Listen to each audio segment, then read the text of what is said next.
ओम नमः शिवाय। विश्वनाथ भगवान की जय, पशुपतिनाथ भगवान की जय, महाकालेश्वर भगवान की जय, कुबेरेश्वर महादेव की जय। हर हर महादेव। ये पावन कथा आप सभी के सहयोग से प्राप्त हुई।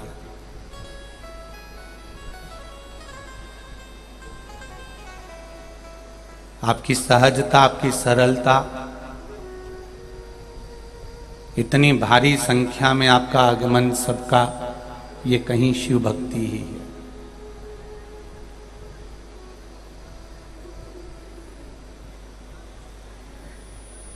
जितना जितना पंडाल सेवा भारती समिति बढ़ाती है, उससे दुगने तुम पहुंच जाते हो। रोज सेवा भारती समिति की परीक्षा होती है, प्रतिदिन प्रतिदिन। और ये आपका आत्मीय प्रेम है। कई लोग तो ऐसे भक्त आए हुए हैं जिनको हम दिख भी नहीं रहे होंगे, और तो भी वो पंडाल में कहीं ना कहीं किसी रूप में विराजमान है। उनको कोई मतलब नहीं, केवल कथा श्रवण करना है, केवल कथा।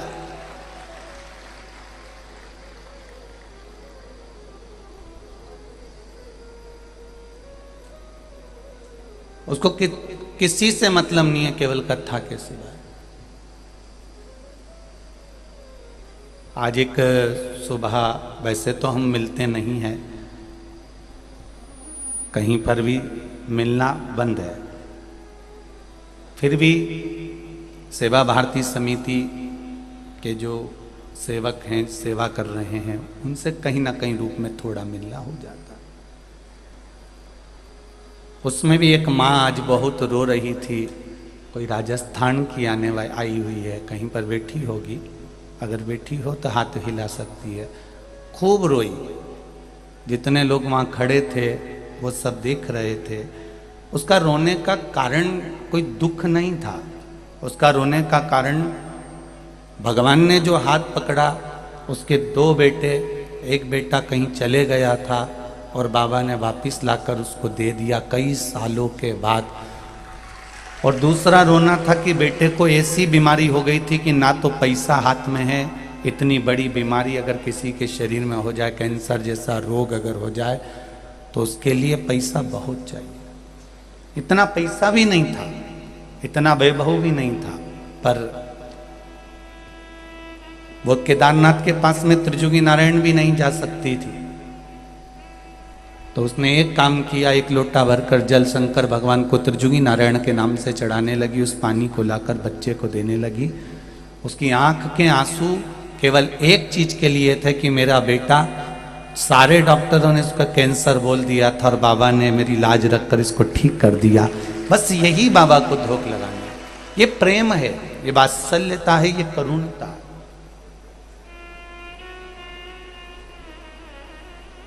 और ये आपका स्नेही तो होगा, आपका प्रेमी तो होगा। और जब तक आपका प्रेम नहीं होता, तब तक जीवन का कोई सुख, प्रेम से ही भक्ति प्रकट होती है और भक्ति से ही मुक्ति प्राप्त होती है।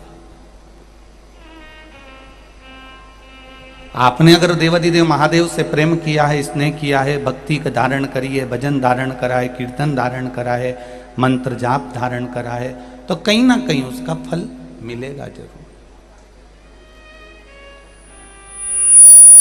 हम भगवान की अविरल भक्ति को धारण कर लें, हम भगवान की अविरल भक्ति को प्राप्त कर लें। और वो भक्ति कोई साधारण नहीं होना चाहिए, उसमें विश्वास की मूलता। एक बेटी ने प्रश्न किया है, भारती नाम है उसका, भारत की बेटी भारती। इसने प्रश्न किया है, अगर मेरे पत्र में कोई गलती हो तो क्षमा करना।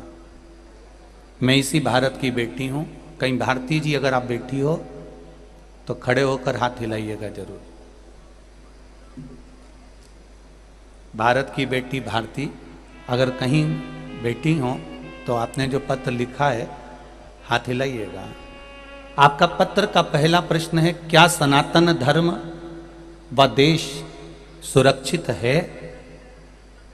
मुझे इस प्रश्न का उत्तर दे दीजिए गुरुजी। अगर सनातन धर्म में राष्ट्रीय स्वयंसेवक संघ के भाई जैसे जुड़े हुए हैं और बजरंग दल और विश्व हिंदू परिषद जैसा जुड़ा हुआ है इस राष्ट्र के उत्थान में, तो यह सनातन धर्म सुरक्षित है और रहेगा।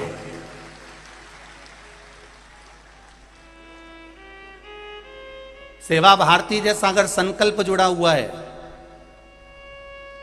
स्वयंसेवक संघ जैसा अगर संकल्प जुड़ा हुआ है राष्ट्र उत्थान का, सबको सनातनी भावों से सबको प्रेम करने का। दुनिया के लोग कई कहते हैं कि ये सनातन धर्म के प्रति ऐसा है, इस धर्म को नीचा दिखाना। कभी भी राष्ट्रीय स्वयंसेवक संघ का ये कभी प्ररूप था ही नहीं कि किसी धर्म को नीचे दिखाना है। उनका तो केवल इतना सा कहना रहता है कि जो अपने घर में रह रहे हैं वो सुरक्षित रहें और श्रेष्ठ रहें, बस इससे ज्यादा और कुछ भी नहीं। बजरंग दल का भी एक ही नियम है कि जो रह रहा है वो सुरक्षित रहे। विश्व हिंदू परिषद का भी यही कहना है। तो जब तक ये बैठे हुए हैं इस राष्ट्र की डोर को, जब तक ये भारत के लाल संभाले हुए हैं, तब तक मेरा विश्वास कहता है कि ये सनातन धर्म और ये देश सुरक्षित है और निश्चित है कि सुरक्षा इनके साथ में है, उसमें टेंशन नहीं है। मैं भारती बेटी को कहूंगा, आपका प्रश्न बड़ा सुंदर है। दूसरा प्रश्न है भारती बेटी आपका, क्या देश की उन्नति होगी?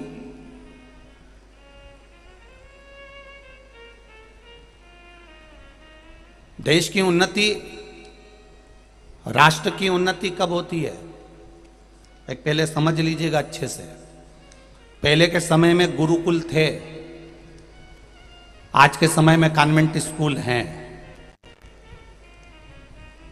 पहले के समय में गुरुकुल थे, गुरुकुल में और अंग्रेजी स्कूल में क्या अंतर है भारती बेटी?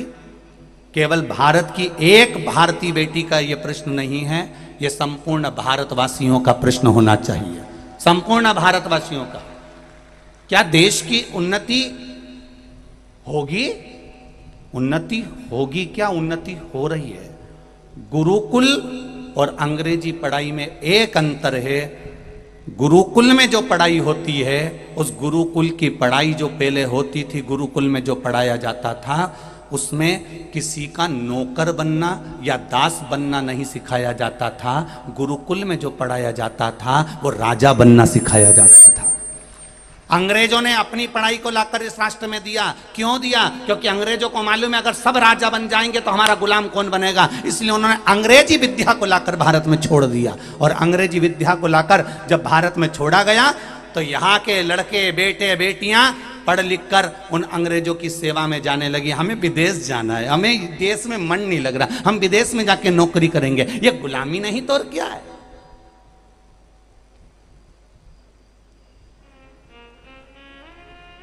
भारतीय पढ़ाई, गुरुकुल की विद्या, श्रेष्ठ विद्या।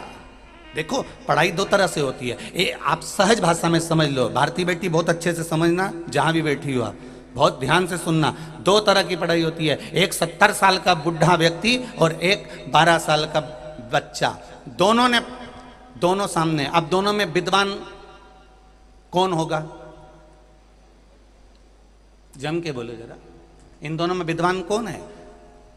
तो कहा ये 70 साल का जो व्यक्ति है वो विद्वान है, पर 12-15 साल का बच्चा कोई विद्वान है। पर कभी कभी जरूरत पड़ती है, कभी कभी मौका लगता है, जब टीवी में कलर फैलने लगते हैं, जब आवाज नहीं आती है, चैनल गड़बड़ हो जाता है, तो वो 12 साल के बच्चे को बुलाया जाता है, 12 साल के लड़के को बुलाया जाता है। और पिताजी का छोरा इधर आ, ए नाना इधर आ, हाँ दाई जी बोलो, जरा देख ले रे, जरा ये टीवी में आवाज नहीं आ रही रे, जरा सा ये हमारा मोबाइल का सेट गड़बड़ हो गया, ये में फंक्शन ही फंक्शन कुछ ना कुछ एरिया है, जरा देख तो। और 12 साल का लड़का तुरंत मोबाइल में यूज यूज करा और क्लियर।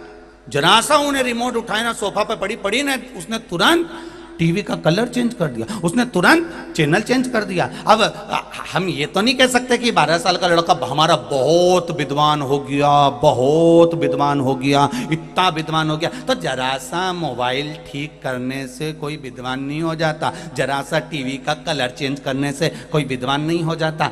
विद्वत्ता कहाँ नजर आती है? जब ये छोटा सा बच्चा कहीं उत्पात मचाए, कहीं गलत काम करे, कोई गलत जगह पर जाए, छत पर उत्पात मचाए, और इतने में जो 70 साल का बूढ़ा व्यक्ति है वो चिल्ला के दौड़ जाए, क्यों रे नाना, क्यों मस्ती करे, क्यों रे छोरा, क्यों मस्ती करे, नीचे उतर, अच्छे से बैठ। जिसमें समझदारी हो और दूसरे को गलत काम करने से रोके, समझ लो सही समझदारी वही है, और ये राष्ट्र का उत्थान करने वाली।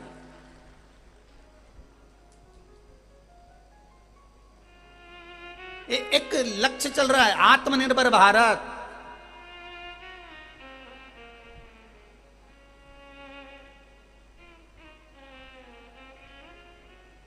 कारण क्या है? आत्मनिर्भर भारत का कारण क्या हो सकता है? आत्मनिर्भर भारत का केवल एक कारण है कि जरा सा अगर बोला जाता है तो दूसरी जगह से माल आना बंद हो जाता है। जब हमारे राष्ट्र में, हमारे भारत में, हमारे हिंदुस्तान में जब घर घर में कुछ माल तैयार होगा, कुछ कार्य तैयार होगा, जब वो विदेशों में दिया जाएगा तो विदेश खुद भारत के अधीन होता चले जाएगा। आप स्वयं तो कर्म करिए, आप अपना उत्थान स्वयं तो करिए, हम दूसरे पर आश्रित होकर क्यों जिए?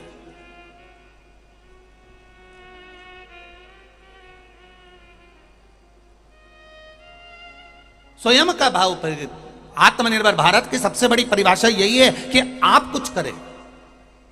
भगवान ने कल कथा में आया था, भगवान और आप अपने कमरे में अटाला नहीं रखते, कबाड़ा नहीं रखते, तो भगवान भी अपनी पृथ्वी पर कबाड़ों को इकट्ठा नहीं करता। भगवान भी अपनी पृथ्वी पर उसी को पैदा करता है जिसको भगवान ने अच्छा समझकर जानकर रखा है कि ये आने वाले समय में कुछ अच्छा करेगा, ये आने वाले समय में कुछ अच्छा सामने लाकर प्रस्तुत करेगा। भगवान भी चाहता है कि अच्छा हमारे सम्मुख में आए, इसलिए भगवान अच्छों को ही प्रकट करता है।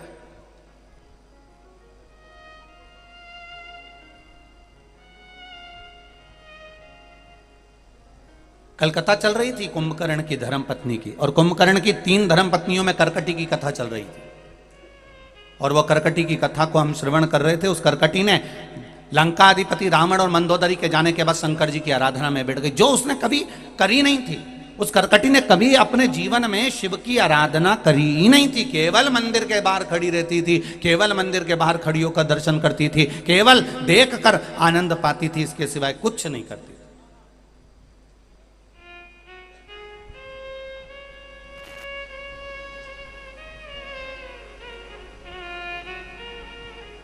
देख कल केवल आनंद की अनुभूति कर लेना।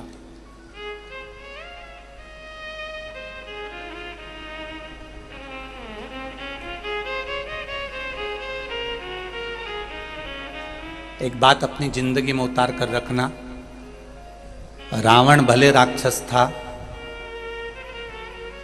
पर उसमें एक गुण सबसे भारी था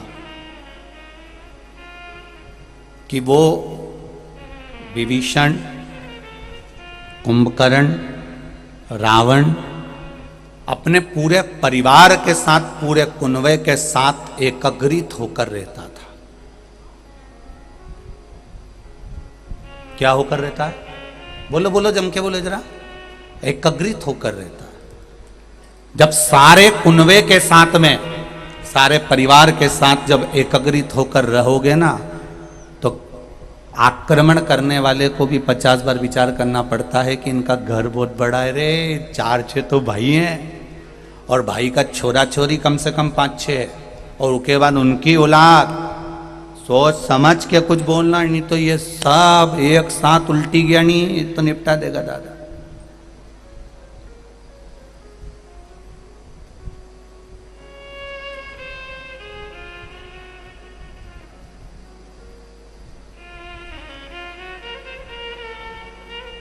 एक बार अगर निपटी गया तो। भारतीय परंपरा में, इस भारत माता की गोद की जो परंपरा रही है, भारतीय परंपरा रही है, उस भारतीय परंपरा में परिवार की एकता मूल रही है।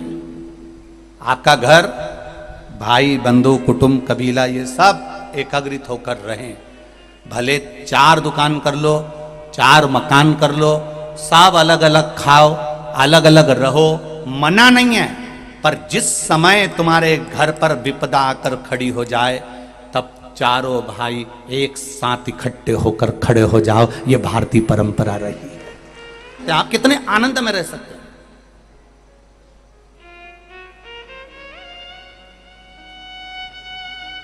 कितनी विचित्रता है, जरा देखिए। लंकाधिपति रावण उठकर गया, मंदोदरी उठकर गई और करकटी पूजन करने के लिए बैठ गई। कुंभकर्ण की धर्मपत्नी करकटी पूजन करने बैठी। उसको नहीं मालूम कि पूजन का विधान क्या है, उसको नहीं मालूम कि पूजन कैसे करी जाती है। वो कभी पूजन करी भी नहीं थी।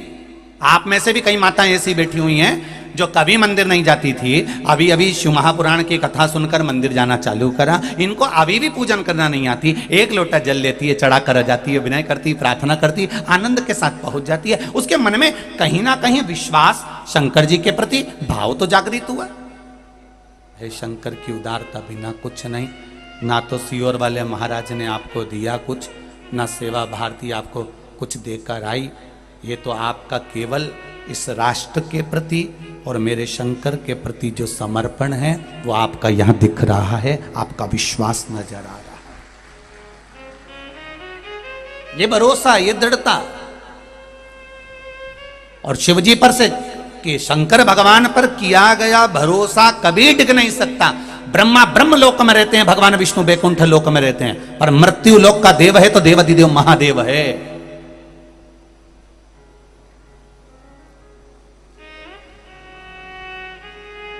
इस मृत्यु लोक में अगर कोई देव है तो केवल एक महादेव।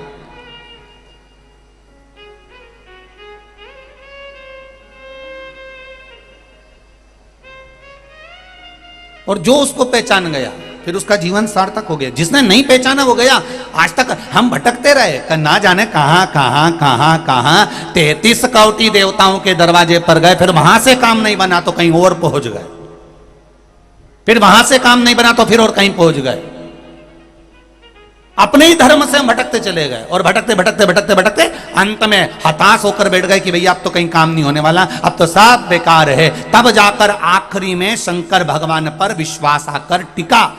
और फिर कहेंगे तुम्हें कहीं जाने की जरूरत नहीं है, तुम्हारे घर के पास में जो शंकर का मंदिर हो, एक लोटा जल लेकर उस शंकर भगवान के मंदिर में जाना प्रारंभ कर दो। एक लोटा जल चढ़ाना प्रारंभ कर दो। अपने दिल की बात मेरे महादेव से कहना प्रारंभ कर दो। वो सुनेगा और दिल से सुनेगा, क्योंकि वो बहुत दूर नहीं है। वो कंकर और शंकर में समाया हुआ है। वो मृत्यु में निवास करता है। मृत्यु लोक में जब राम जी महाराज भी लंका पर विजय प्राप्त करने जाते हैं तो पहले शंकर भगवान का अभिषेक पूजन कर जाते हैं। भगवान कृष्ण के यहाँ 16,108 रानियां, और जब संतान नहीं होती है तब गर्गाचार्य बाबा के कहने पर द्वारकापुरी के नजदीक में भगवान शंकर के शिवलिंग की स्थापना कराकर पूजन कराते हैं। एक एक रानी के साथ में 11-11 दिन तक भगवान कृष्ण भगवान शंकर का अभिषेक करते हैं। विद्वान ब्राह्मण भगवान शंकर का अभिषेक कराते हैं। एक एक रानी के साथ में जब 11-11 दिन तक अभिषेक करा, तब भगवान शंकर ने आकर वर दे दिया कि हे कृष्ण, तुमने मेरा एक रानी के साथ में 11 दिन तक बैठकर अभिषेक करा है, मैं तुम्हें वर देता हूं कि तुम्हारी रानी के गर्भ से 11-11 संतान होगी। एक एक रानी से 10 लड़के, एक लड़की, 1,77,186 बच्चे भगवान कृष्ण के हो गए शिव जी की कृपा से। तो ये तो भगवान की कृपा है।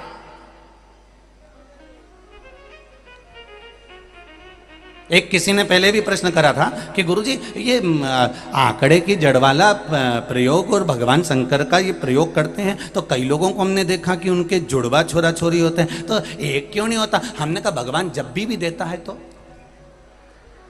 फाड़ के देता है, उसमें क्या टेंशन। सारे देव देते हैं पल्ला झाड़ कर और मेरा महादेव देता है छप्पर फाड़ कर। वो थोड़ा तो देता ही नहीं है, वो जो भी दिया उसने अलमस्त होकर दिया, ले जा जा। चोर को कुबेर बना देता है वो। तो ये साधारण सा विषय है।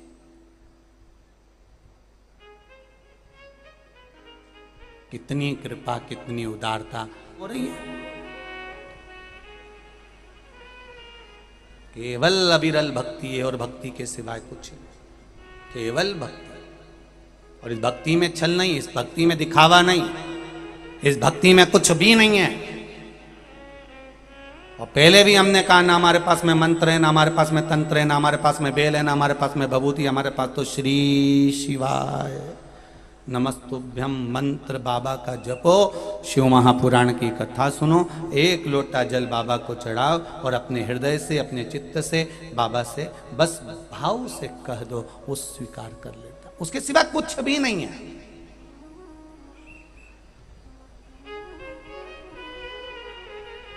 करकटी ने ध्यान दिया, उसको पूजन नहीं आती, अर्चना नहीं आती, उसको सेवा नहीं आती, ना मंत्र, ना साधना, ना तप, कुछ भी नहीं जाती, कुछ भी नहीं।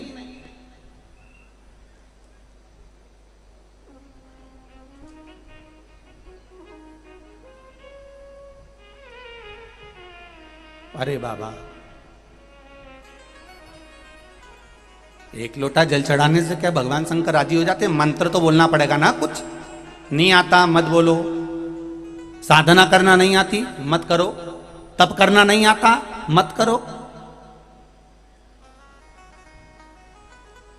रामचरितमानस में लिखा, निर्मल मन सो मोहि पावा। बोलो जम के बोलो जरा, निर्मल मन सो मोहि पावा। मोहि छल छिद्र कपट नहीं पावा। भगवान कहते हैं कि तुमने बहुत मंत्र, साधना, तंत्र, विद्या सब कर ली और मन साफ नहीं है, तो भगवान कैसे मिलेगा? मेरा देव अधिदेव महादेव कहते हैं, आप मन को पवित्र रखिए, मन को साफ रखिए।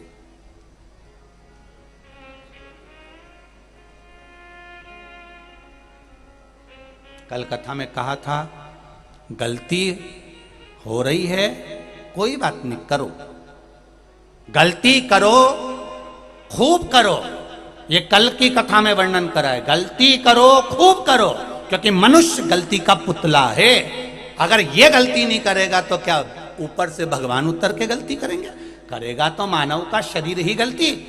गलती हो रही है, कोई बात नहीं, गलत हो गया, कोई बात नहीं, गलती करो, खूब करो, मना नहीं। पर शिव पुराण कह रही है, किसी का गलत मत करो।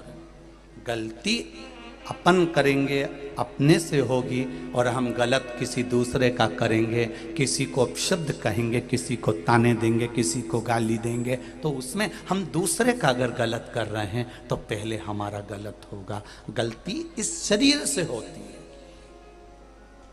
तो शरीर तक निश्चित रहता है।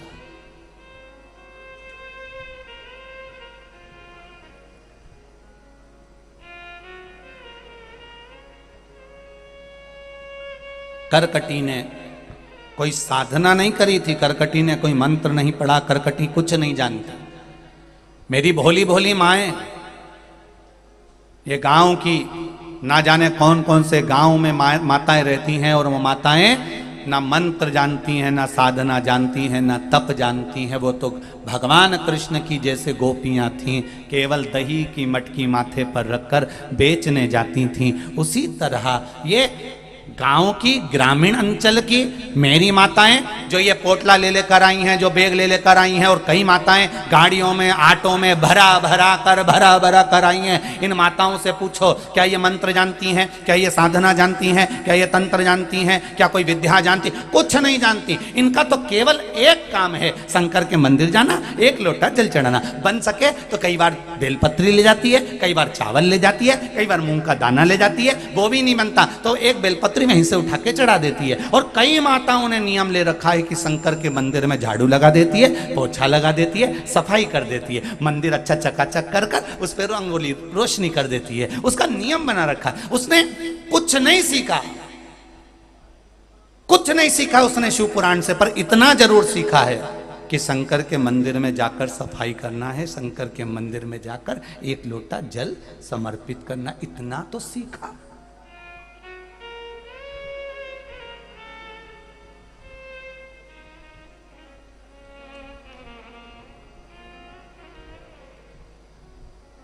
शिव मंदिर तक तो गए आप, और तेरे मंदिर में आना मेरा काम है और मेरी बिगड़ी बनाना तेरा काम।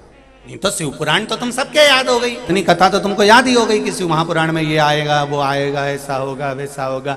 वो तो बीच बीच में कथा के टॉपिक चेंज हो जाते हैं, कहीं तर्पण हो जाता है, कहीं मंदोदरी हो जाता है। अभी काशी में होने वाली है, उस कथा का नाम ज्ञान वापी शिव महापुराण की कथा रखी है। वहां भी तैयारी करके बैठे हैं लोग, जैसे मंदसौर में तैयारी करी थी। ज्ञान वापी शिव महापुराण की कथा है वहां, जो स्कंद पुराण के काशी खंड में 37, 38, 39 नंबर का जो श्लोक है, उस श्लोक के ऊपर ज्ञान वापी शिव महापुराण की कथा का विस्तार वर्णन। सहजता क्या, शंकर भगवान का स्मरण, भगवान शिव की भक्ति, भगवान शंकर का अनुमोदन, भगवान शंकर का मंत्र जाप। और अमरनाथ की गुफा में जो शंकर और भगवान पार्वती का जो संवाद हुआ है, पार्वती जी ने भगवान शिव से प्रश्न किया कि हम सती के रूप में जन्मे थे और सती माता के रूप में जन्म लिए और कुंभज बाबा के यहां कथा सुनने के लिए गए। पार्वती जी कहती अभी मैं आपके चरणों में बैठकर कथा सुन रही हूं। व्यास जी और नारद जी का संवाद श्रीमद् भागवत कथा में आता है, सनकादि ऋषियों का संवाद आता है, कई ऋषि साधु संतों का संवाद आता है। और ऐसा नहीं कि कोई विद्वान नहीं है, सब विद्वान है और विद्वान से भी विद्वान है, पर उसके बाद भी वो किसी गुरु की शरण में बैठकर कथा क्यों सुनते हैं? कारण क्या था? देव ऋषि नारद और वेद व्यास जी का संबंध क्या था? सुखदेव जी और व्यास जी का संबंध का स्मरण क्या था? महाराज, जब आखिर इतने बड़े बड़े विद्वान संत साधु सन्यासी तपस्वी साधक उपासक इतने विद्वान थे, तो फिर कथा क्यों सुनने गए? उसका कारण क्या है? जैसे आज हमारे बीच में संत महात्मा ब्राह्मण जन बैठे हैं, ऐसा हमको भी कोई बुलाता है तो हम भी जाते हैं, ऐसे ही बैठ के कथा सुनते हैं जैसे ये विद्वत जन बैठकर कथा सुन रहे हैं। उसका कारण क्या होता है? उसका एक कारण है, जब व्यासपीठ से कुछ मिलता है तो वो व्यासपीठ से केवल शब्द नहीं मिलते। अगर भागवत चल रही होती है तो भगवान कृष्ण के गले की जो बैजंती माला है वो हमारे गले में आ जाती है। राम कथा चल रही हो तो राम के गले की माला हमारे गले में आ जाती है। शिव कथा चल रही हो तो शंकर की चढ़ी हुई बेलपत्र हमारे पास आ जाती है। ये उससे प्राप्त होता है। केवल जैसे विद्वत जन, ब्राह्मण जन, साधु जन, गुरु जन जैसे कथा श्रवण करने बैठे हैं, ऐसे हम भी जाते हैं। और बड़े बड़े वक्ताओं को आपने देखा होगा कहीं बैठकर कथा सुनते हैं। उसका कारण क्या है? भले बाँचने वाला एक व्यासपीठ कभी छोटी और बड़ी नहीं होती, व्यासपीठ व्यासपीठ होती। आप कहीं पर भी बैठकर अगर कथा सुन रहे हो तो उसका जो तत्व है, उसका जो आनंद है, वो क्या प्राप्त हो, उसका फल क्या है, उसका आनंद क्या है?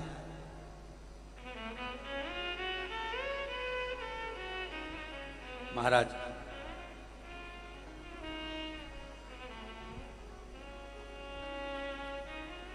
करकटी ने शिव जी की आराधना करी है, बिना मंत्र बिना साधना बिना भक्ति, बस भाव था निर्मल मन सो मोही पावा, कुछ भी नहीं इसके सिवाय, कुछ भी नहीं है।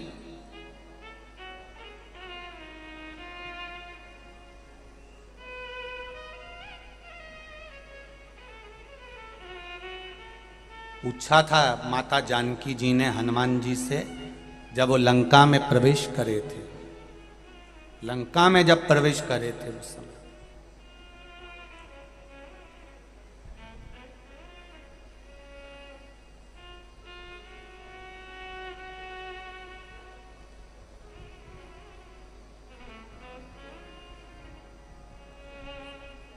लंका में जब प्रवेश किए,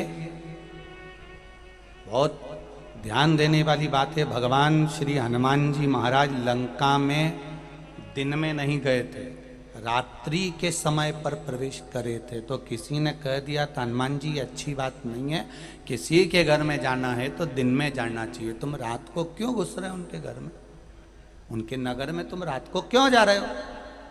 हनुमान जी से कई लोगों ने पूछा कि तुमने रात के समय पर लंका में प्रवेश क्यों करा, तुम इतने बड़े विद्वान थे, फिर दिन के समय क्यों ना गए?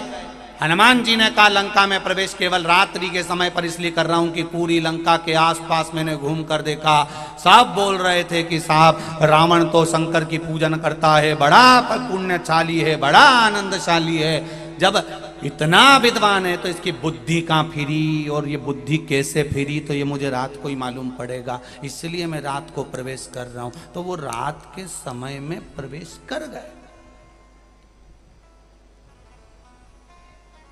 और रात के समय में उन्होंने प्रवेश करा तो क्या देखा कि माँ तो रंग आनंद में चल रहा है, नृत्य चल रहा है, ने खूब मदिरा का पान चल रहा है, ने ये चल रहा है, ने वो चल रहा है। उतने में समझ गए फालतू की बात है, फिर तो सब गया, कई मतलब का।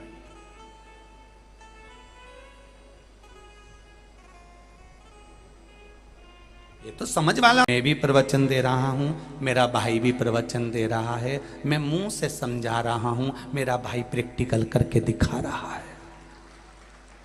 तुम जिससे समझ सकते हो समझ जाओ, अगर मुख से समझो तो मुख से समझो, और प्रैक्टिकल से समझो तो प्रैक्टिकल से समझो। ये तुम्हारे ऊपर है कि तुम कैसे समझो। श्री शिवाय नमस्तुभ्यं, श्री शिवाय नमस्तुभ्यं। भोला सब दुख काटो,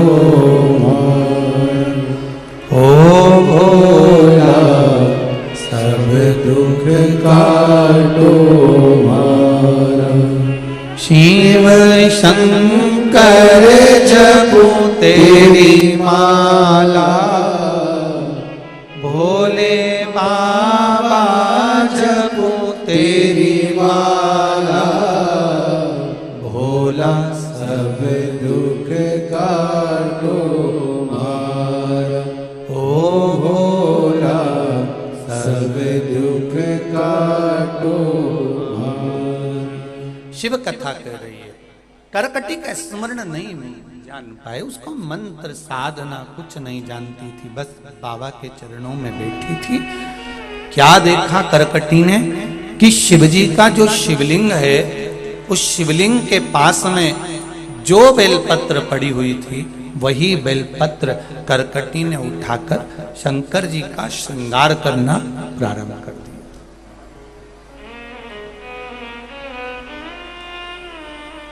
शिव जी का श्रृंगार कर रही है करकटी। काय से कर रही है? जम के बोलो जरा, काय से श्रृंगार कर रही है? जो वहां पड़ा था, जो शिवलिंग के पास रखा था, जो रखा हुआ है, चढ़ा हुआ वस्तु जो रखी हुई है,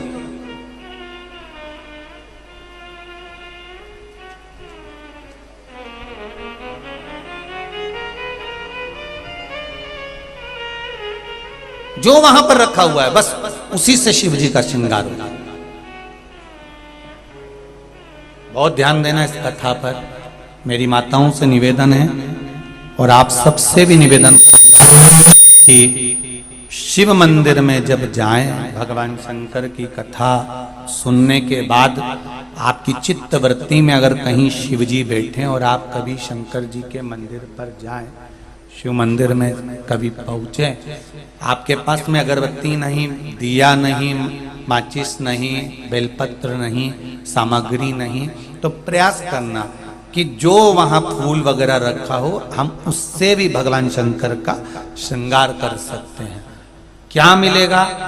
तो कभी कथा का स्मरण करें, आप मातंग बाबा की कथा का स्मरण करें।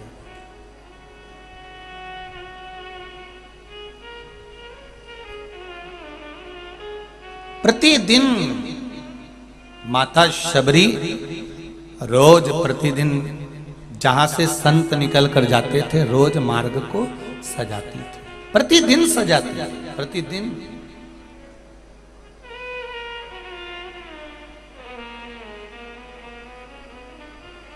और कितना सुंदर वो श्रृंगार करती थी प्रतिदिन। संत बड़े प्रसन्न होते थे। संतों ने कहा, शबरी अम्बा,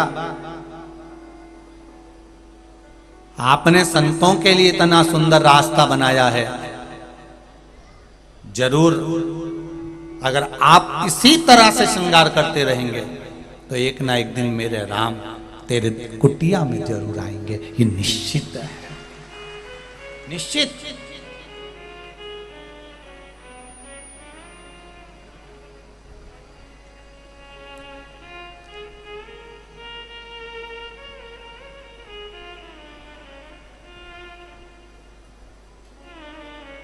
मेरे राम जरूर पहुंचेंगे।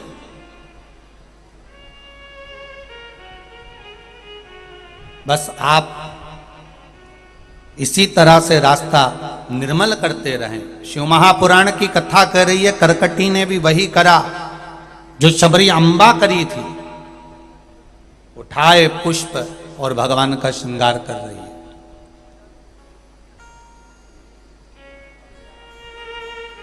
भगवान का श्रृंगार। एक बात थोड़ा सा चिंतन में उतारिएगा कि आप परमात्मा का श्रृंगार करते हो,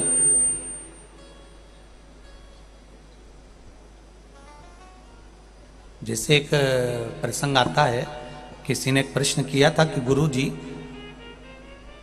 जब कोई किसी को प्रणाम करता है, झुकता है, प्रणाम करता है, तो जिसको प्रणाम करा जा रहा है वो बड़ा होता है कि जो झुक रहा होता है वो बड़ा होता है? ये किसी का एक पहले प्रश्न था, बहुत पहले, और उसका उत्तर भी हम दिए उस समय पर, कि जिसको प्रणाम करा जा रहा है वो बड़ा है मान लें, पर जो प्रणाम कर रहा है वो उससे बड़ा है, क्योंकि वो झुक रहा है। और शिव कथा कहती है, प्रणाम करने वाला जब प्रणाम करने झुकता है तो सामने वाले व्यक्ति को उसको उठाने के लिए झुकना ही पड़ता है। सामने वाले व्यक्ति को उसको उठाने के लिए झुकना ही पड़ता है।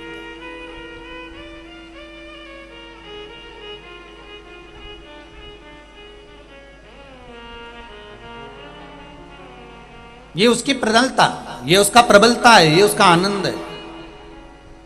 श्रृंगार करिए, आपसे ज्यादा कुछ ना बने, आप कोई वस्तु नहीं ले जा सकते। जो मंदिर में फूल पड़ा हो, जो भगवान के सामने सामग्री रखी हो, उसी से। आपके पास में 5 बेलपत्री मिल गई ना आपको, तो 5 बेलपत्री में भी आप श्रृंगार कर सकते हो। एक बेलपत्री धोई, अशोक सुंदरी के सामने लगा दी। एक बेलपत्री धोई, गीली कर कर भगवान शंकर की शिवलिंग पर चिपका दी। एक बेलपत्री भगवान शंकर की कटी पर लगाकर श्रृंगार कर दिया। एक बेलपत्री तुमने जहां अशोक सुंदरी के पास में गणेश जी बैठे हैं वहां श्रृंगार कर दिया। एक बेलपत्री तुमने उठाकर कार्तिकेय बाबा के वहां श्रृंगार कर दिया। कोई फूल मिल गया, उस फूल को तोड़कर उसकी पत्तियों से बाबा का श्रृंगार कर दिया। क्या मिलेगा? ये करकटी की कथा कर रही है। करकटी के पास में कोई वस्तु नहीं थी, पूजन की कोई सामग्री वहां रखी हुई थी, जो रखा था वो उठाकर समर्पित कर रही है। ना मंत्र जानती, ना तंत्र जानती, ना साधना जानती, ना उपासना जानती, वो तो केवल एक काम कर रही है, भगवान शंकर का श्रृंगार कर रही है। इतना तो जानते हैं ना,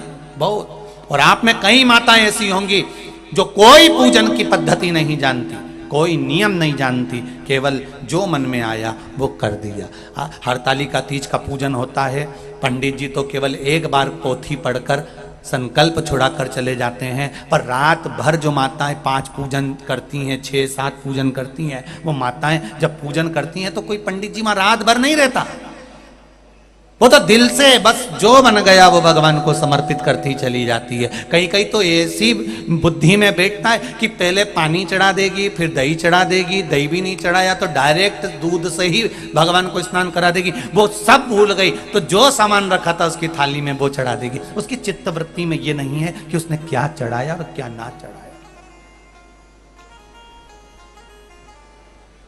वो दिल से समर्पित है, हृदय दिया उसने, निर्मल मन सो मोही पावा, मोही छोल छिद्र कपट ना भावा।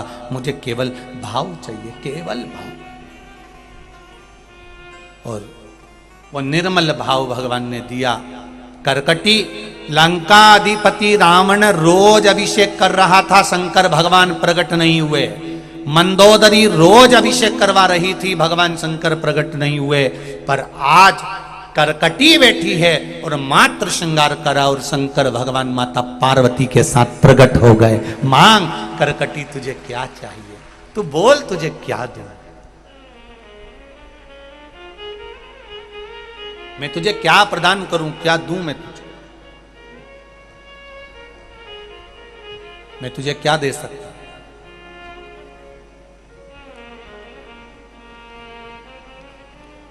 महाराज, मेरे ओघड़दानी, मेरे देव अधिदेव महादेव माता पार्वती जी के साथ कह रहे हैं, मांगो तुम्हें क्या दूं, मैं क्या प्रदान करूं, बोलो। और आज संपूर्ण भारतवासियों से, संपूर्ण देशवासियों से, मेरे भारत की भूमि पर निवास करने वालों से मैं केवल इतना ही, जैसे शंकर भगवान पार्वती मैया दोनों करकटी से कह रहे हैं कि मांगो तुम्हें क्या चाहिए, और करकटी ने मांगा अपने पुत्र के लिए, तो हम भी आपसे इतना जरूर कहना चाहेंगे कि रोज प्रतिदिन अपने भजन में, अपने दान में, अपने पुण्य में, अपने सत्कर्म में, अपनी प्रार्थना में, अपनी साधना में, अपने भजन में, प्रतिदिन मेरा इस राष्ट्रवासियों से निवेदन है, जब तुम 2 अगरबत्ती लगाओ, दिया लगाओ, माला जपो, उसमें एक माला जो हमारे देश की बॉर्डर पर खड़े हुए हैं सैनिक, उनके लिए भी जप लिया करो। कहना अच्छा, वो माला किस लिए? भारत की बॉर्डर पर खड़े हुए उन सैनिकों के लिए माला किस लिए? भारत की बॉर्डर पर खड़े हुए उन सैनिकों के लिए माला, प्रार्थना, पूजन किस लिए? एक लोटा जल हफ्ते भर में उन सैनिकों के लिए भी चढ़ा दिया करो कि मेरे गांव का, मेरे राष्ट्र का, मेरे शहर का, मेरे नगर का कोई बेटा अगर बॉर्डर पर खड़ा है तो उसको माला हम पहनाएं, पर श्रद्धांजलि की नहीं, उसके विजय की माला पहनाई जाए। बस इतनी कृपा करना महादेव। हम उसको केवल विजय की माला पहनाएं, श्रद्धांजलि की माला हमें पहनाना ना पड़े हमारे राष्ट्र के उन सैनिकों को। मेरा राष्ट्रवासियों से, जितने लोग आस्था चैनल पर कथा सुन रहे हैं, जितने लोग फेसबुक यूट्यूब पर कथा सुन रहे हैं, और जितने मंदसौर शहर के इस पावन धरा पर पशुपति नाथ बाबा की मां शिवना की गोद में बैठकर जो कथा सुन रहे हैं, उनसे इतना ही कहूंगा, अपनी प्रार्थना में, अपनी आराधना में, अपने दान में, अपने पुण्य में, अपने सत्कर्म में, अपनी श्रद्धा में, अपनी 2 अगरबत्ती, अपने दिए में, अपने 1 लोटा जल में उन राष्ट्र के उस बॉर्डर पर खड़े हुए उन सैनिकों के लिए भी आप भगवान से प्रार्थना करा करो कि वो अपनी माता की गोद में हमेशा जीवित अपनी माँ की गोद में आए। ऐसे नहीं चाहिए कि हमें श्रद्धांजलि देना पड़े, हमें विजय की माला पहनाना पड़े, तब खुशी होगी, तब आनंद होगा। जब वो हमारे सम्मुख में आएंगे और हम कहेंगे ये हमारे यहाँ का गौरव है, ये हमारे मंदसौर का, ये हमारे नीमच का, ये हमारे क्षेत्र का, बड़नगर का, उज्जैन का, खाचरोद का, पीपलिया मंडी का, हम कहें हृदय से कि मेरा बेटा मिलिट्री में जॉब करता था, आर्मी में सर्विस करता था और आज आया है, उनके लिए भी मांगा जाए, उनके लिए भी कहा जाए, 1 लोटा जल हमारे सैनिकों के लिए भी समर्पित करा जाए कि वो बॉर्डर पर सुरक्षित रहे। मेरे महादेव, ऐसी कृपा करना, वो तेरे हैं और तू संभाल सकता, उनके लिए।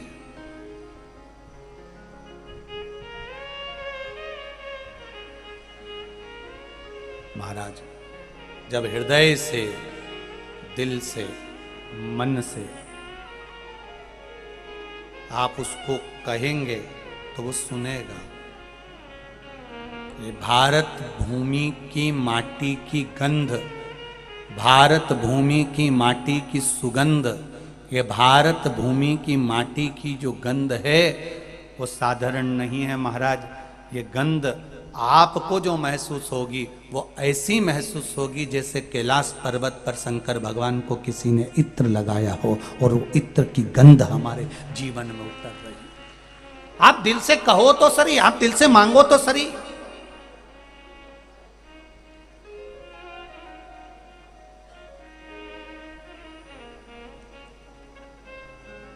अपनी दुआ में, अपनी श्रद्धा में, अपने भावों में उसको समर्पित करें, थोड़ा थोड़ा समर्पित। थोड़ा तो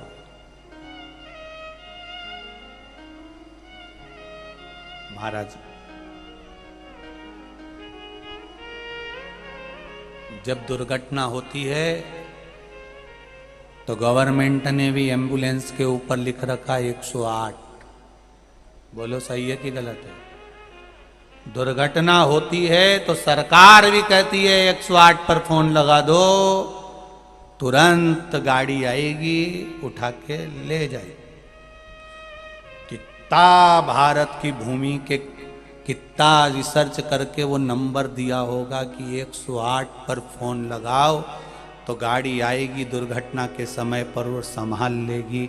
हमारे ऋषि मुनियों ने भी 108 मनके की ये माला दी है कि दुख की घड़ी आए तो माला जपना प्रारंभ कर देना, वो आ जाएगा, आएगा वो।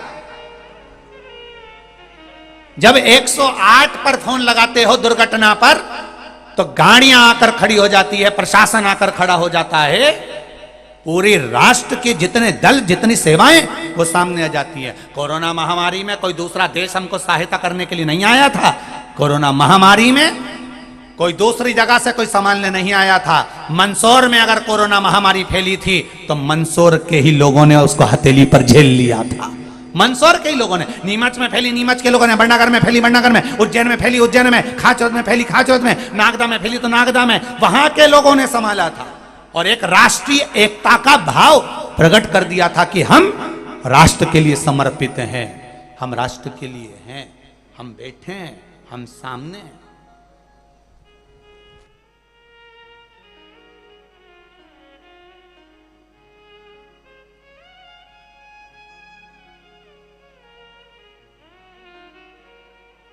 समर्पण का भाव हो आपके लिए। 108 पर फोन लगाया दुर्घटना के समय तो गाड़ियां आ गईं और 108 की मनके की माला से, रुद्राक्ष की माला से, तुलसी की माला से ये साधु संत सन्यासी साधक उपासक ये पहनते हैं तुलसी की माला, हाथ में लेते हैं तुलसी की माला, रुद्राक्ष की माला।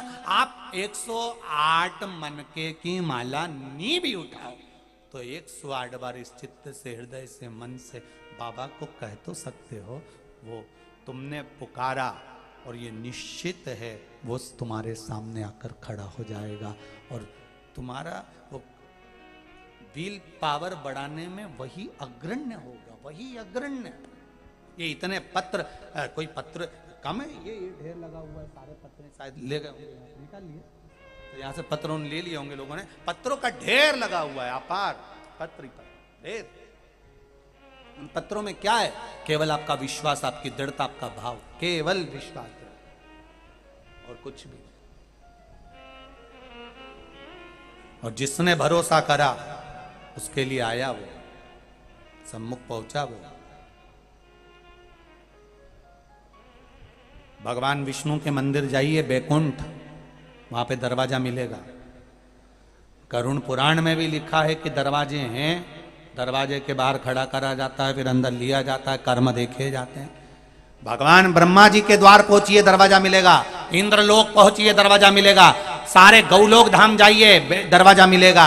केवल एक मेरे देव अधिदेव महादेव का द्वार ऐसा होता है जहां पर शंकर के कोई कैलाश धाम पर दरवाजा नहीं है, वो 24 घंटे तुम्हारे पास में है। तुम जब बुलाओ तब वो आकर खड़ा हो जाता है। 24 घंटे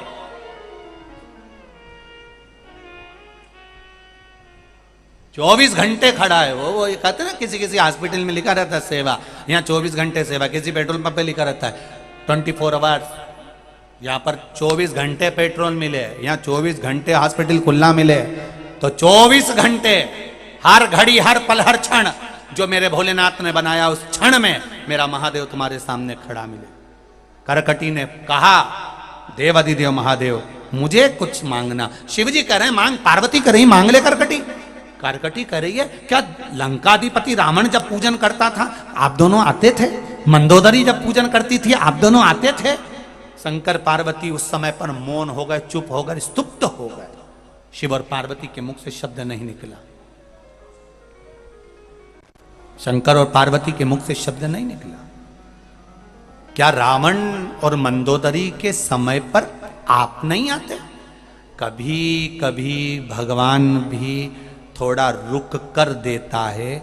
जैसे घर की जो माँ होती है वो समझदार होती है, दूध उसके हाथ में बॉटल में होता है और बच्चा रो रहा होता है और माँ उसको दूध नहीं देती। क्यों नहीं देती? कोई कहेगा माँ बहुत कठोर है।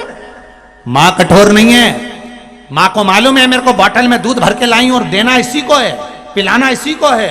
पर माँ को मालूम है अभी दूध गर्म है, हथेली पर डालेगी, देखेगी गर्म है, अभी नहीं दूंगी, फिर वापिस दूध की बोतल रखी है, बच्चे को खिलाएगी, बच्चा रोएगा, तड़फेगा, माँ भूख लगी है, दे। माँ बोतल नहीं देगी क्योंकि दूध गर्म है, क्योंकि माँ जानती है मेरा बच्चा है, अगर दूध गर्म दे दिया तो इसका मुंह जल जाएगा। उसी तरह मेरा महादेव भी देने में कभी कभी देरी कर देता है, उसको मालूम है अभी दूध गर्म है, दूंगा जल जाएगा, इसीलिए नहीं देता।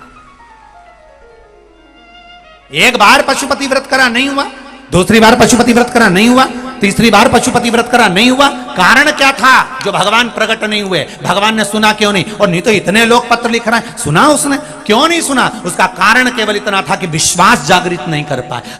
करकटी पूछ रही है क्या रावण पूजन करता था तब तुम दोनों आए थे? नहीं। पार्वती जी से पूछा जब रावण मंदोदरी पूजन करते थे तब आए थे?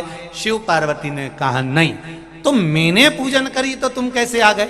भगवान बोले वो मंत्र साधना में डूबे रहते थे और यहां तो तूने दिल से पुकारा है मेरे को, दिल से, तेरे को कुछ भी नहीं आता तो मैं प्रकट हूं।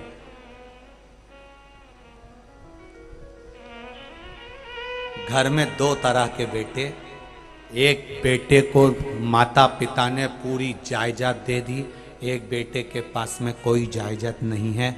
माता पिता हैं, उनकी सेवा कर रहा है, उनकी चाकरी कर रहा है। माता पिता ने कहा बेटा हमने सब उसको दे दिया और तेरे पास कुछ नहीं। कोई बात नहीं माँ, मम्मी कोई बात नहीं माँ, माता कोई दिक्कत नहीं, बाबूजी कोई दिक्कत नहीं, तुम हो ना मेरे साथ में, बस बहुत है।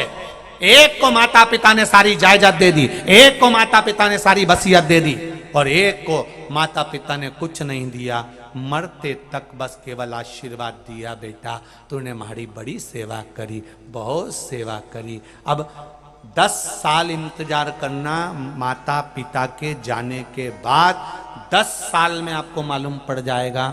जिसको जायदाद देकर गए थे उसने शेयर मार्केट में लगा के सब डब्बा गोल कर लिया और जिसको कुछ नहीं देकर गए थे केवल आशीर्वाद दिया था उसने 4 मंजिला बिल्डिंग खड़ी कर ली। 4 मंजिला। आया एक पत्र कि एक बेटी ने, इसी पत्र में एक बेटी ने हॉस्पिटल बना लिया, कुछ भी नहीं था। पत्र है, किसी ने लिखा है।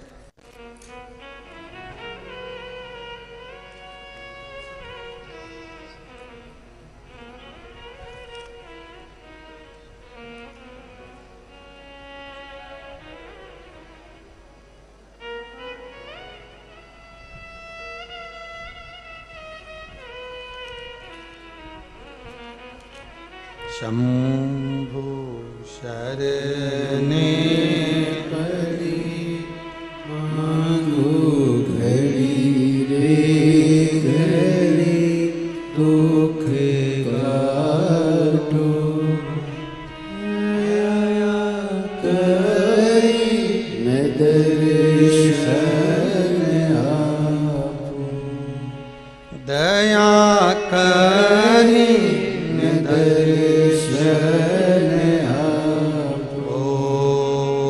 शंभो शरण पड़ी मांगो घड़ी रे घड़ी दुख काटो दया करी मैं दर्शन आपो।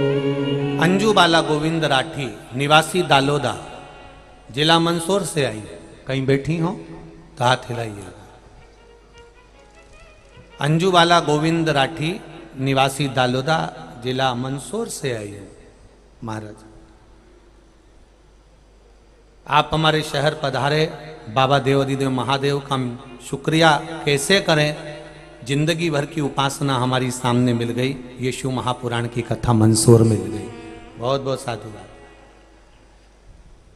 जब से शिव पुराण की कथा सुनी है जीवन में बहुत प्रभाव पड़ा। मेरा पूरा परिवार आपकी शिव पुराण कथा सुनता रहता है। बाबा की कृपा। मंदिर नहीं जाते थे, अब मंदिर जाना प्रारंभ करा है। घर पर ही पार्थिव शिवलिंग बनाकर पूजन करते हैं। भोलेनाथ जी ने ऐसी कृपा कर दी, मेरे बड़े भाई साहब ने माहेश्वरी समाज को शिव मंदिर परिवार की स्थापना करी। सोचा बाबा ऐसी कृपा करना कि हमारे क्षेत्र में कहीं एक मल्टीपर्पज हॉस्पिटल बड़ा नहीं है, ऐसी कृपा कर दो कि वो हॉस्पिटल का निर्माण हम द्वारा हो जाए। और शिव कृपा से केवल एक लोटा जल का क्या प्रभाव बताऊं गुरुदेव। उसकी कृपा से हमारे दालोदा में मल्टी स्पेशलिस्ट गीतांजलि हॉस्पिटल का हमने निर्माण बाबा की कृपा से करा। और बाबा की कृपा क्या होती है गुरुदेव। शिवजी से बेटी रोज कहती थी कि मैं कहीं नौकरी करूं, अच्छी सर्विस मिले। और पूना में उस बेटी का जॉब अच्छी कंपनी में लग गया। मैं बाबा को धन्यवाद देने के लिए यहां पधारी हूं। ये शिव है, औघड़ी, दयालु, दातार, कृपालु। उसकी कृपा साधारण नहीं होती, उसकी कृपा साधारण नहीं हो सकती। एक माता ने तो पत्र में लिखा है कि मैं यही कथा सुन रही हूं, राजस्थान से आई हूं और मेरी बेटी एग्जाम देने गई थी कल, और मैंने बाबा से कह दिया था उसका एग्जाम है, तेरी कथा सुनने के लिए आई हूं 7 दिन और उसका रिजल्ट अच्छा आना चाहिए। और बेटी ने फोन लगाकर बोला कि माँ मैं पास हो गई और मेरा रिजल्ट आ गया। ये पत्र है।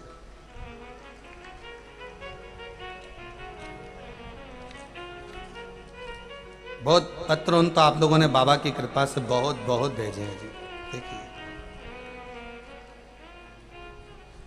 ढूंढेंगे समय, बहुत पत्र भेजे आपने। बाबा की कुछ कृपा ही, आप लोगों का भाव, आपका क्या दिया शिव। आप रावण के समय पर, मंदोदरी के समय पर नहीं आए। और मैंने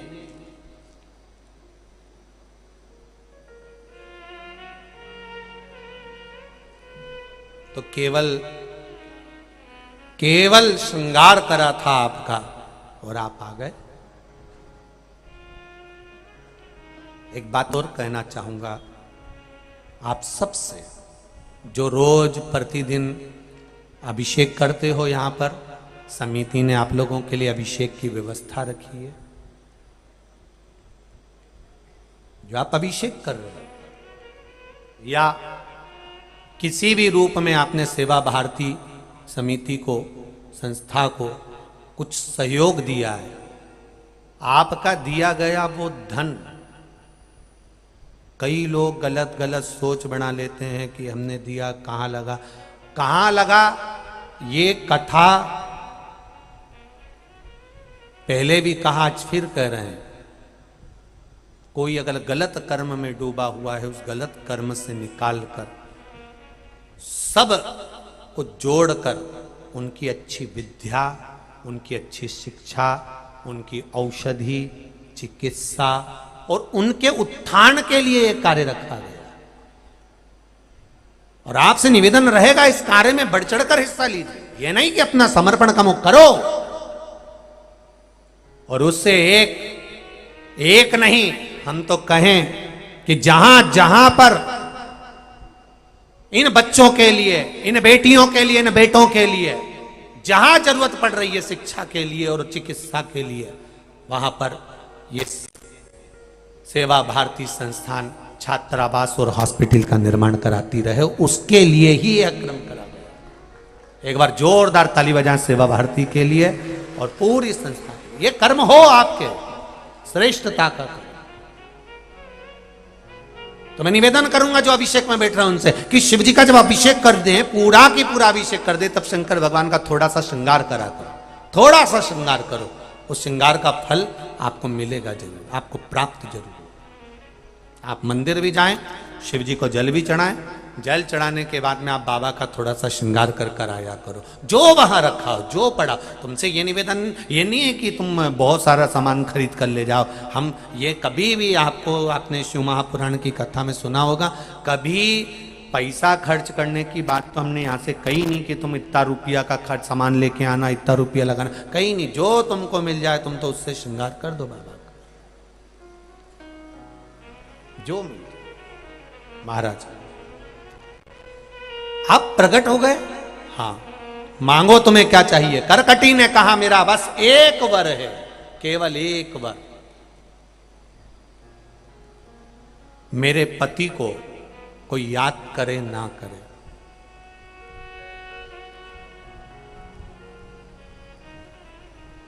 लंकाधिपति रावण को कोई याद करे ना करे, पर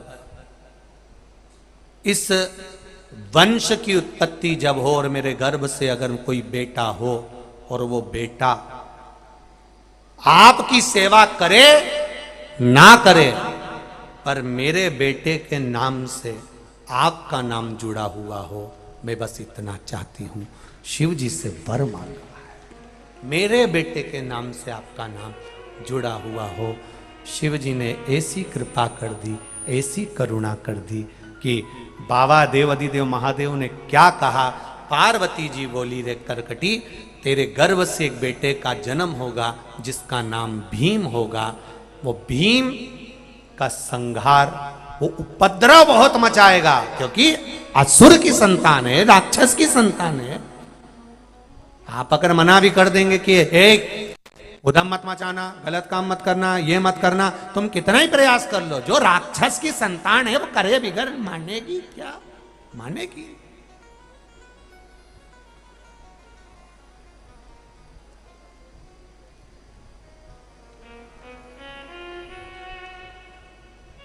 कई लोग कहते हैं गुरुजी हमारी औलाद हमारी नी सुने, अब हम आप बताओ हम कई करें। तो हमने कहा कि औलाद जब हुई थी तब गर्भ के समय पर तूने भागवत रामायण गीता पढ़ी कि नहीं पढ़ी? अरे कई पढ़ू गुरुजी, कई पढ़ू।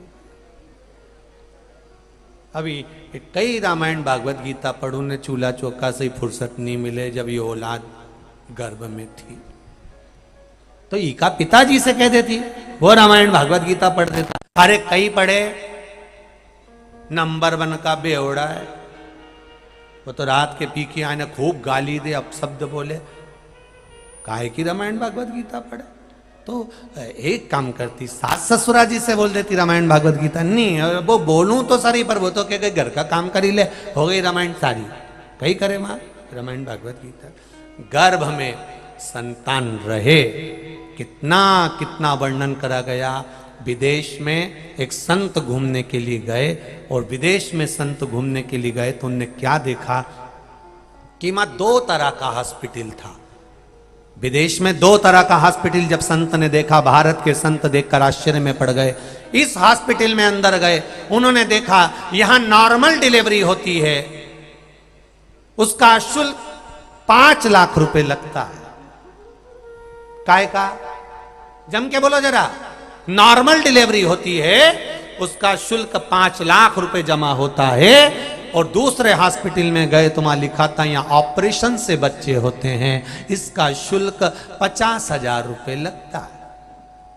संत को चक्कर आ गए, उसने सोचा ऐसा क्या है कि नॉर्मल डिलीवरी और ये ऑपरेशन की डिलीवरी। तो उसने पूछा कि यहाँ और यहाँ में क्या अंतर है? तो उसने कहा ये नॉर्मल डिलीवरी का हॉस्पिटल है, यहाँ पर जो तुम्हारे घर की बहू बेटी होगी उसको एक कमरा दिया जाएगा, कमरे में एक चूल्हा रखा होगा, फुकनी रखी होगी, चिमटा रखा होगा, तवा रखा होगा, सारा सामान रखा होगा, आटा पीसने के लिए चक्की रखी होगी, सारा सामान रखा है, सूपड़ा झाड़ू सब रखा है। बस नॉर्मल डिलीवरी अगर कराना है तो 5 लाख रुपए जमा करो, एक कमरा लो, उस कमरे में आप झाड़ू लगाओ, पोछा लगाओ, अपना बिस्तर बिछाओ, खुद बनाओ, खाओ, अच्छे से बर्तन मांज के रखो, झाड़ू पोछा करते रहो, बस 5 लाख रुपए इसी का जमा होगा और तुम्हारी नॉर्मल डिलीवरी की गारंटी हमारी है। और ये सामने का जो हॉस्पिटल है इसमें 50,000 रुपए जमा होते हैं, ऑपरेशन से बच्चा हो जाता है,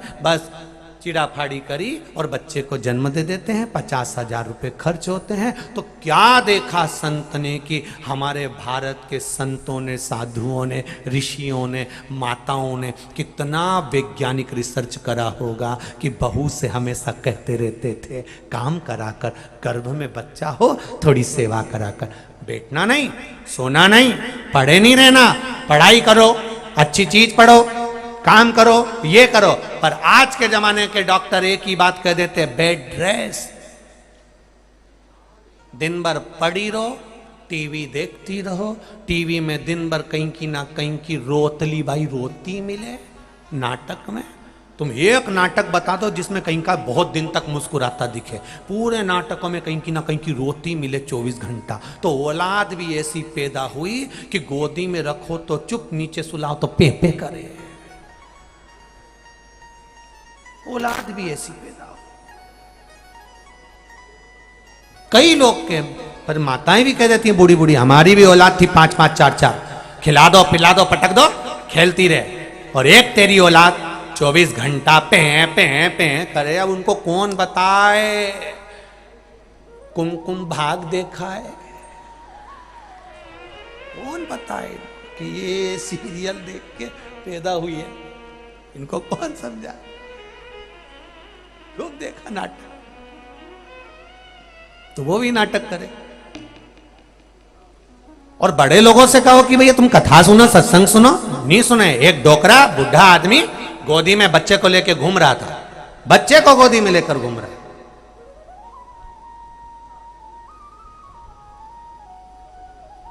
तो एक संत जा रहे थे प्रवचन देने के लिए, तो वो बूढ़े आदमी ने आवाज लगाई, ओ बाबा महाराज जी कहां जा रहे हो। महाराज जी बोले प्रवचन देने जा रहे हो। ओहो, तो गांव का व्यक्ति बोला हमको भी थोड़ा बहुत प्रवचन दे दिया करो। तो संत ने जैसे ही सुना तो संत को तो गुस्सा तो नहीं आया, संत को लगा, तो उन्होंने कहा कि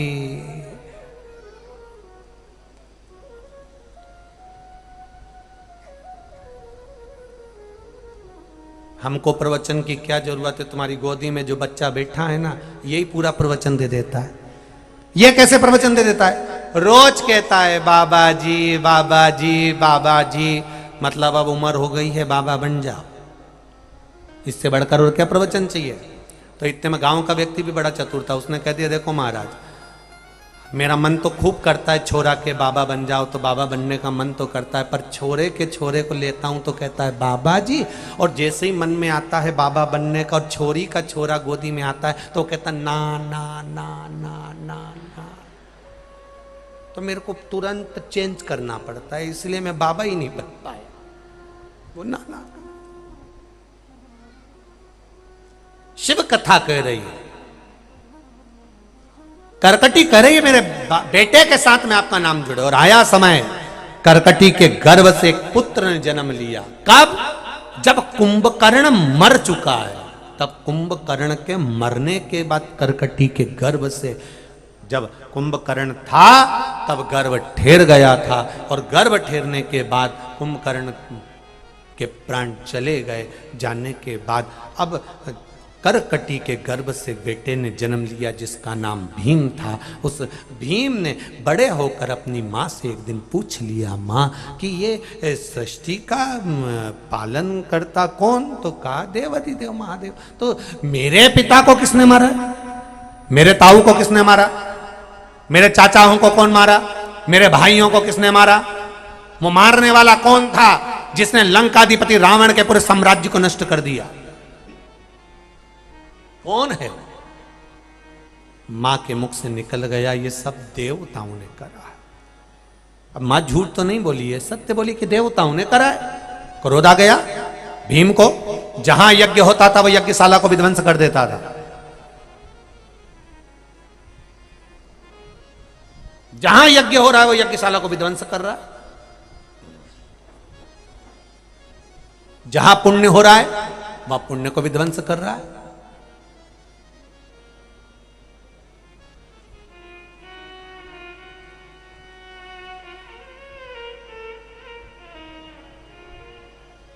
सत्कर्म करने वाला सत्कर्म की ओर अग्रण्य होता है। यहां वो पत्र ये नहीं, उस पत्रों में अगर आप लोगों के पास में, जहाँ समिति के पास में जहां पर यहाँ के पत्र हों, उस पत्र में एक पत्र एक सफेद कलर का लिफाफा होगा, उस लिफाफे में किसी एक पत्रकार बंधु ने उसमें एक बहुत सुंदर बात लिखी है। अगर वो पत्र होता तो मैं यहां से पढ़ता उसको। मंदसौर के एक पत्रकार बंधु ने बड़ी सुंदर बात लिखी। गुरुदेव, हमारे मंदसौर क्षेत्र में जो कथा हो रही है उसका आनंद बाबा की कृपा से, पशुपतिनाथ की कृपा से बहुत सुंदर आ रहा है। बस एक प्रार्थना करना चाहता हूं, उस अगर जिनके समिति वालों के पास अगर वो यहाँ के पत्र हो नीचे रखे हुए तो उसमें पढ़ना, सफेद कलर का लिफाफा होगा, उस पत्रकार का नाम भी उसमें है। 2 पृष्ठ का वो पत्र उन्होंने लिखा। अगर वो सुन रहे होंगे शायद, उनका नाम कुछ था, वो धनोतिया या ऐसा कुछ लिखा था, वो ध्यान नहीं आ रहा मेरे को, और ऐसा कुछ तो उन्होंने लिखा, गुरुदेव बस बाबा की इस नगरी से हम एक ही चीज मांगना चाहते हैं। उसके विचार देखिए उन पत्रकार के, मैं धन्यवाद दूंगा उनके विचारों को, और जिसके विचार अच्छे लगते हैं इस व्यासपीठ से कहने में पीछे नहीं हटता मैं, चाहे दुनिया के लोगों को बुरा लगे चाहे भला लगे। उन्होंने अपने विचार कहे कि हमारी मंदसौर नगरी में पशुपतिनाथ भगवान माँ शिवाना के घाट पर विराजमान है। उज्जैन में महाकाल है तो वो छिपरा के तट पर है, विश्वनाथ हैं तो वो गंगा के तट पर हैं। जितने भी शंकर भगवान के मंदिर हैं वहां पर नदी का नाम परावर्तित मिलेगा। पर उन पत्रकार बंधु ने लिखा कि हमारी मंदसौर नगरी एक ऐसी है कि पशुपतिनाथ शिव अगर वहां बैठे हैं तो उन्होंने नदी का भी भी शिवाना रख रखा है। ये केवल एक ही जगह है, केवल एक, और उसका गौरव। इसलिए मैं निवेदन करना चाहूंगा, बस आपसे प्रार्थना करना चाहूंगा, उनके बोल हैं, उनके शब्द हैं उस पत्र में, कि मैं आपसे प्रार्थना करना चाहूंगा कि बस इस व्यासपीठ से एक ही हाथ जोड़कर बद्ध निवेदन रहेगा कि जहां जहां शंकर की ये शिव महापुराण हो वहां हमारे पशुपतिनाथ भगवान का और शिवाना का नाम अवश्य आए। बहुत बहुत साधुवाद ऐसे पत्रकारों को, बहुत बहुत धन्यवाद, साधुवाद दूंगा, बहुत बहुत साधु।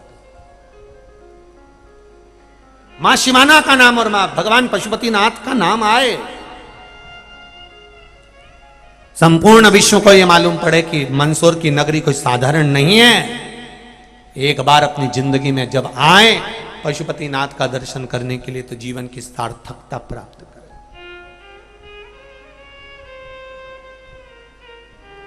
श्रेष्ठता है महाराज, श्रेष्ठता। अब वो क्या नाम है वो तो मेरे स्मरण में नहीं आ रहा है, परंतु पत्र का स्मरण है कि वो पत्र बड़ा सुंदर लिखा और वो स्वीकृत है। आपकी भाषा, आपका आनंद, बहुत सुंदर भाव आपने मंदसौर नगर के लिए प्रस्तुत किया है। और इतनी पवित्र धरा है मंदसौर नगर की, इतनी पवित्र धरा। जितने लोग यहाँ कथा सुनने के लिए बैठे हैं, आप लोगों ने कई जाकर कथा सुनी होगी, कई जगह पर कथा सुनी होगी, पर इतनी साइलेंट, मौन, चुप रहकर कथा शायद मंदसौर वासियों को पहली बार यहाँ मिली। कोई शब्द नहीं, कोई आवाज नहीं, कोई बोलचाल नहीं। ऐसा लगता है कि कथा का इंतजार करते हैं और केवल कथा को सुनना है, केवल कथा को श्रवण करना है, उसके सिवाय कुछ। पानी की बूंदें भी आ रही हैं तो बैठे हैं, हवा चल रही तो बैठे, धूप पड़ रही तो बैठे, चित्त केवल शिवमय है। और हो गए, आज 5वां दिन हो जाएगा, कल 6ठा दिन हो जाएगा, परसों 7वां दिन हो जाएगा, महाराज सी ओर चला।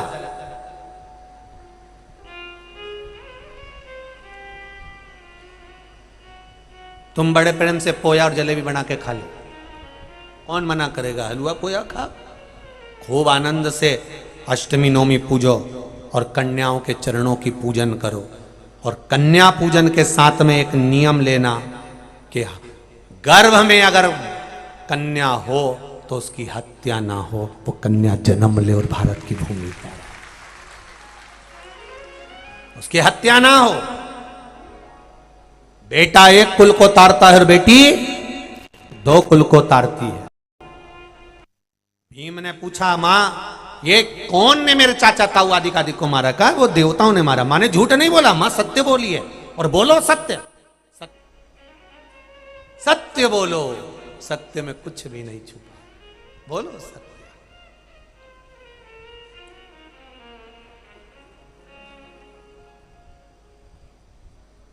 कहा भीम से ये देवताओं का रचा हुआ था, देवताओं ने नष्ट कर दिया तुम्हारे लंकाधिपति रावण के साम्राज्य को। भीम को क्रोध आया, यज्ञ अनुष्ठान दान पुण्य सब बंद करवा दिए। एक जगह पर शिव का मंदिर था, भगवान देवाधिदेव महादेव का मंदिर।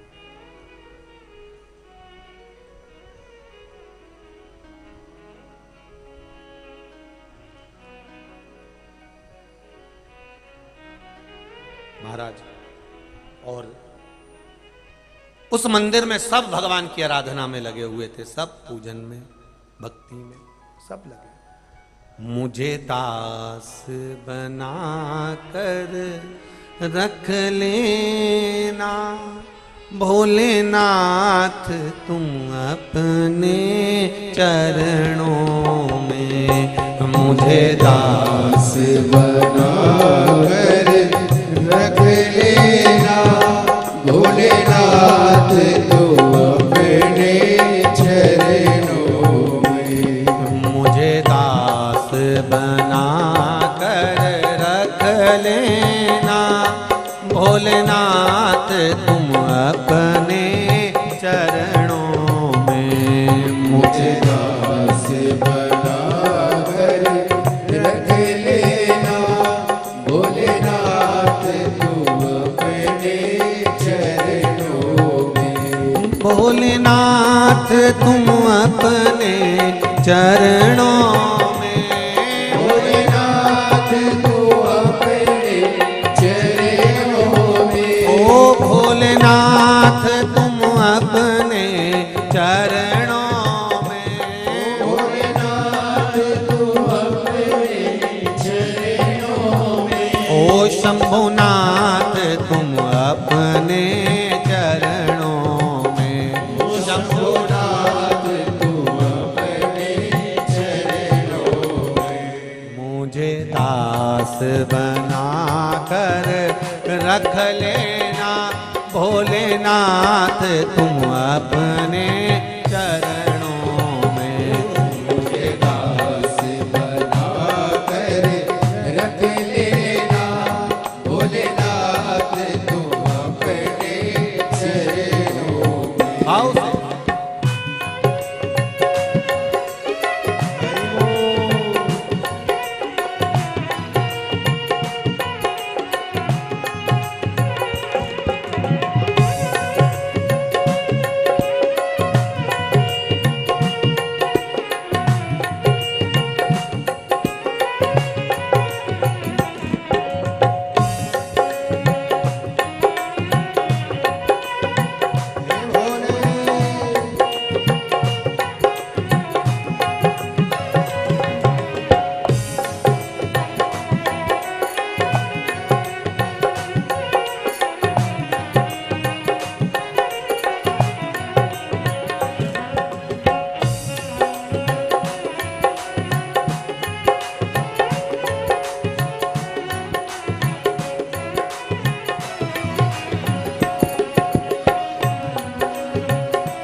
को तारा है, जब अधम से अधम को तारा है, उसमें भी नाम हमारा है, उसमें भी नाम हमारा है, जब अधम से अधम को तारा है, जब अधम से अधम को तारा है, उसमें भी नाम हमारा है, उसमें उसमें नाम हमारा है, उसमें नाम हमारा है, उसमें भी नाम हमारा है। मुझे मार समझ के रख लेना, मुझे मार समझ के रख लेना, भोलेनाथ तुम अपने चरणों में, भोलेनाथ तुम अपने चरणों में मुझे दास बना कर रख लेना, भोलेनाथ तू अपने चरणों में।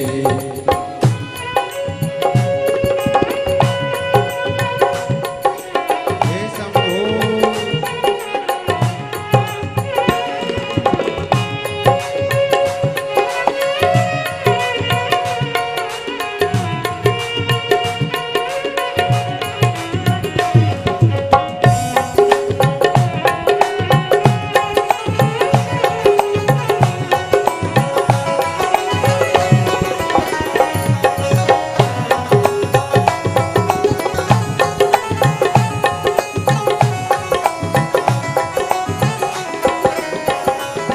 मैं भला बुरा हूँ तेरा हूँ, मैं भला बुरा हूँ तेरा हूँ, तेरे द्वार पे डाला डेरा हूँ, तेरे द्वार पे डाला डेरा हूँ, मैं भला बुरा हूँ तेरा हूँ, मैं भला बुरा हूँ तेरा हूँ, तेरे द्वार पे डाला डेरा हूँ, तेरे द्वार पे डाला डेरा हूँ, तेरे द्वार पे डाला डेरा हूँ, तेरे द्वार पे डाला डेरा हूँ। मुझे जाकर जाने के रख लेना, मुझे जाकर जाने के रख लेना, भोलेनाथ तुम अपने दास बना कर रख लेना, भोलेनाथ तू अपने चरणों में, भोलेनाथ तुम अपने चरणों में, भोलेनाथ तू अपने चरणों में, ओ शंभुनाथ तुम अपने चरणों में, शंभुनाथ तू अपने चरणों में, मुझे दास बना कर रख लेना, भोलेनाथ तुम अपने चरणों में, मुझे दास बना कर रख लेना, भोलेनाथ तू अपने चरणों में, मुझे दास बना कर रख लेना, भोलेनाथ तुम अपने चरणों में, मुझे दास बना कर रख लेना, भोलेनाथ तू अपने चरणों में, ओ शंभुनाथ तुम अपने चरणों में, शंभुनाथ तू अपने चरणों में, ओ भोलेनाथ तुम अपने चरणों में, ओ शंभुनाथ तू अपने चरणों में।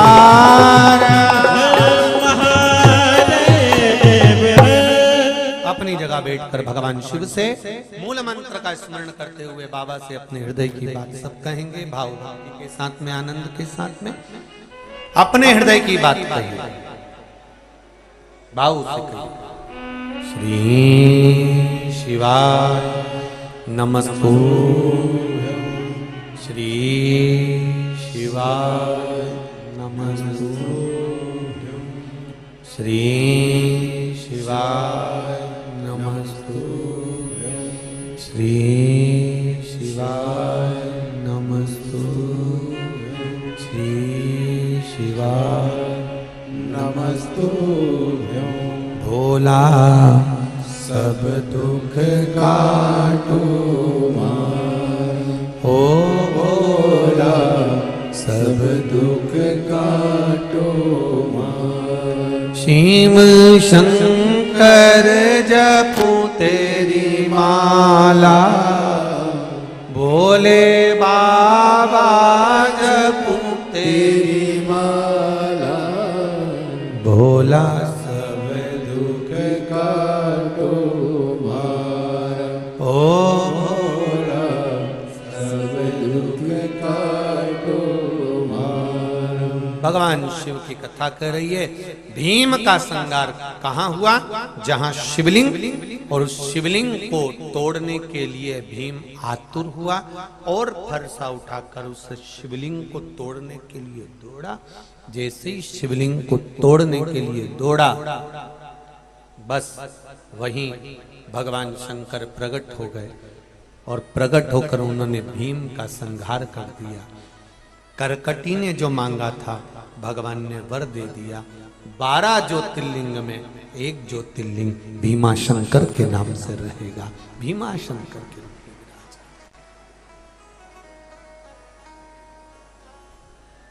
जो मांगा थोड़ा समय जरूर लग सकता है, थोड़ा समय लग जाता है,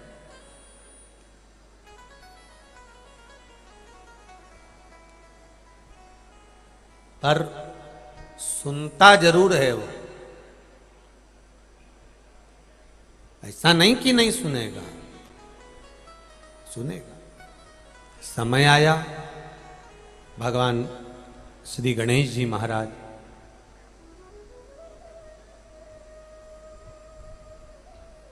षडानंद कार्तिकेय, जिन कार्तिकेय के जन्म का कारण केवल एक ही था, तारकासुर को मारना।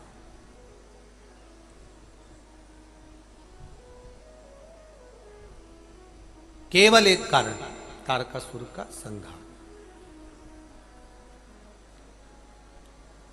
और उस तारकासुर को मारने के लिए, उस तारकासुर के संहार के लिए गंगा जी के जल से जो बालक प्रकट हुआ है 6 स्वरूप में, उसको एक स्वरूप देना, मुख 6 देना, षडानंद कार्तिकेय को बुलाना, माँ पार्वती का लेकर आना और पार्वती मैया के द्वारा षडानंद कार्तिकेय को कहना कि तारकासुर को मारो। मना नहीं है, पर एक काम जरूर करिएगा, तारकासुर को मारने से पहले इतना स्मरण रहे कि तारकासुर के हृदय में शिव बसा है। तारकासुर के हृदय में शंकर भगवान बसे, शिव बसे। इसलिए मारने से पहले एक स्मरण रहना कि तारकासुर के शरीर में कहीं बाण लगेगा चल जाएगा, पर हृदय में नहीं लगना चाहिए जहां शिव बैठे हुए। किसी ने एक बात बड़ी सुंदर कही, किसी कथा के अंतर्गत हमने श्रवण करी थी किसी विद्वज्जन से। उसमें उन्होंने कहा था कि रावण के हृदय पर बाण नहीं छोड़ा गया, एक भी बाण रावण के हृदय पर नहीं छोड़ा गया। पूछा क्यों नहीं छोड़ा गया, तो कहा उसके हृदय में जानकी जी का निवास था।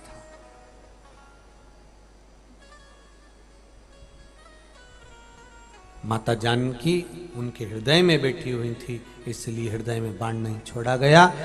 तारकासुर के पूरे शरीर पर बाण छोड़े गए, पर तारकासुर के हृदय पर बाण नहीं छोड़ा गया, क्योंकि उस हृदय में शिव विराजमान थे। उस हृदय में भगवान शंकर बैठे हुए।